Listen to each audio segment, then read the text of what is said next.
সবচেয়ে বড় কথা হচ্ছে এত বছর পরে একটি নির্বাচিত সংসদ হয়েছে। এইটাই সবচেয়ে আনন্দের বিষয়। বাংলাদেশের জনগণ তাদের ভোটাধিকার প্রয়োগ করতে পেরেছে, তাদের সংসদে প্রতিনিধি নির্বাচিত করতে পেরেছে। একটা নির্বাচিত সংসদ হয়েছে যেটা জনগণকে প্রতিনিধিত্ব করছে, যেটা জনগণের কাছে দায়বদ্ধ থাকবে, জবাবদিহি থাকবে। এটার যে আনন্দ, এটার সাথে বাংলাদেশের জনগণের সাংবিধানিক, রাজনৈতিক, গণতান্ত্রিক অধিকার সম্পৃক্ত। তাই আজকে আনন্দের দিন। আমরা গণতন্ত্রের দিকে যাচ্ছি, গণতান্ত্রিক অর্ডার ফিরে পাচ্ছি। যে বাংলাদেশের মানুষের মালিকানার কথা জন্য আমরা এত বছর সংগ্রাম করেছি, আমরা মনে করি সেই দিকে আমরা যাচ্ছি। বাংলাদেশের মানুষ তার মালিকানা ফিরে পাবে এবং তারা তাদের মুক্তভাবে কথা বলতে পারবে, চলতে পারবে।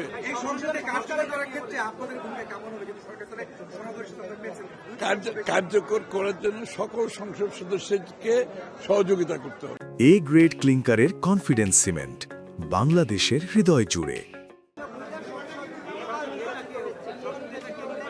সংসদ নেতা জনাব তারেক রহমান সাহেব নির্বাচিত হয়েছেন।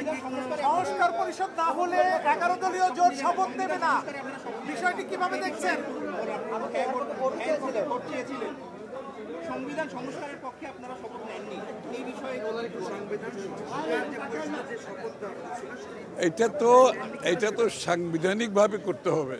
এই মুহূর্তে সংবিধানে তো এটা নাই।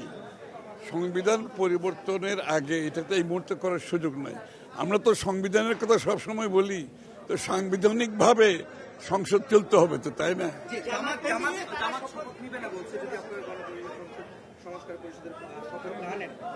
এটা তো আমরা কে শপথ নেবেন, কে নেবেন না, কারা শপথ নেবেন না, এটা তাদের ব্যক্তিগত ব্যাপার।